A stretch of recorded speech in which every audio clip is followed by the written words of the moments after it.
Our final question is from a listener in Houston, Texas, who writes, "Why does God seem to permit certain men to have more than one wife? I cannot think of any reason why God would allow such men as David to have two wives simultaneously." And may I say to you that David had more than two wives. Let me name three of them. He married Michal, the daughter of Saul, was his first wife. And then the incident concerning Bathsheba, when he got rid of her husband and married her. And then I suppose probably the only woman that did David any good, and I've always felt that she was the one that he really loved, was Abigail. And her story hasn't been told, but it's I think a very wonderful story. She's probably one of the most gracious women in the Scripture. Now, let me come back to this. Did God not look upon this as sin? Well, let's go back now to the very beginning. God did not create Adam and Eve and Mabel. He created Adam and Eve. And it's quite interesting that that seems to have been God's pattern, God's way that it should be. And he gave instructions. He says, a man shall leave his father and mother and cleave to his wife, not wives, but wife. So that the choosing of a wife is probably the most important choice that a man makes in this life relative to individuals. His relationship to God, of course, would come first. Then his relationship to mankind, and that would be through a wife that he would take from among the children of man. That is so important today, and I'm not sure, but what this has been going on for years, that marriage is made on some other basis than love. Marriage is a real love relationship. Actually, our salvation is a real love relationship.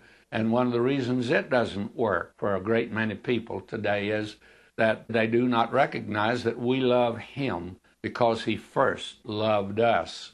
And that's the important thing. That is true in a marriage. The man loves the woman because she first loved him. And when she loves him and he loves her, then they establish a relationship that's physical and psychological and spiritual. And those are threefold cords, not easily broken.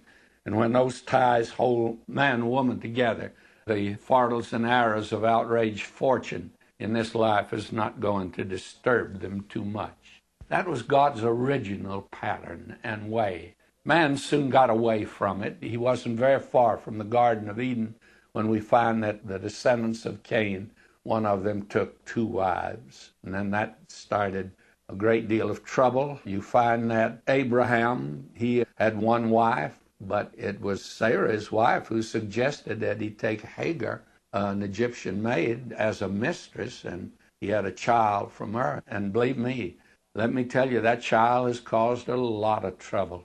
And it goes on and on and on. Who are these folk? Well, they are sons of Abraham. They got as much right to say they're sons of Abraham as any Israelite has. And all that was started by the trouble Abraham caused.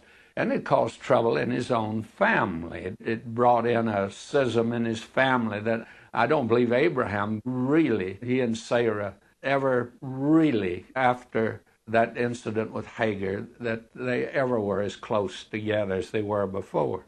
And then you go on down. David didn't get by with it. You mentioned David.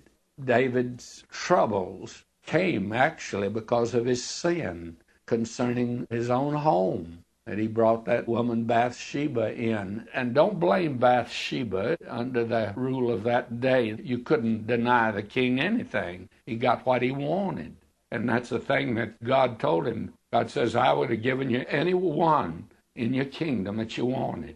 But you did this, you killed a man, and you took his wife. And God says you don't get by with that. And so God's made it very clear that it's one man, one woman as far as he's concerned. Now let me interject a little romantic thought here for your consideration. After all these years and seeing all that I've seen as a pastor, I still believe in the old romantic idea that for that young man out yonder is a young lady for him. And I think one of the greatest thrills of a young man's life, if he's a Christian, is to go out and look for that girl that God has for him. And she's out there somewhere, you can be sure of that. And when he finds her, it's going to be a wonderful home. And out yonder for that young man, if he's the right kind of young man, as that girl for him, and I don't care who he is, God has somebody out there for you. And I think it's a thrill to go out and look.